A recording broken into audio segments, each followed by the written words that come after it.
Does your furry friend take over your bed every night? It's time to reclaim your space while giving them the comfort they deserve with the coldest, cozy dog bed. Don't wait.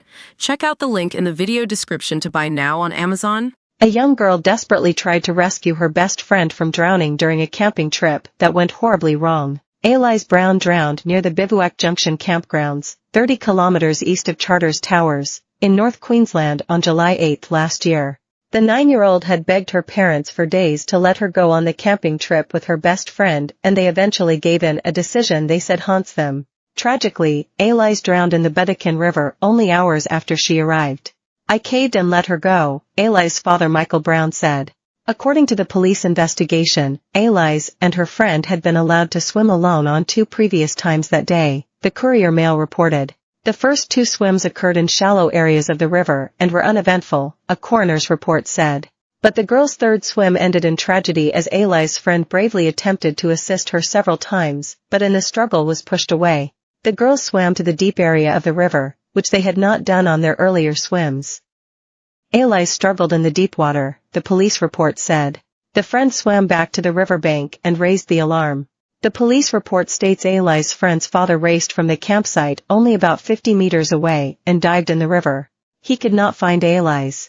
Her body was discovered on the riverbed an hour later wedged in timber debris in a current, about 2.1 meters from the surface. Elise's grieving mother Zoe Bragg praised Elise's friend, who was only 8 at the time, for her actions. She said her courage and care was admirable.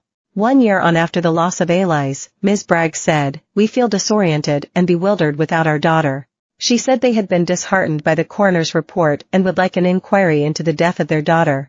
"We want justice for our little girl's death," she said. She said there appeared to be differences between the coroner's report and the police report. The coroner's report mentions that the classmate's mother requested her husband to look after the girls, while the police report does not, she said. She added they struggled to find closure and had repeatedly asked for the witness statements.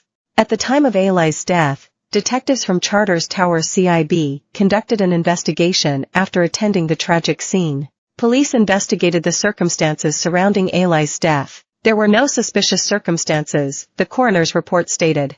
No charges were laid in respect of Elise's death. "Having regard to all the evidence, I consider that to be the appropriate decision.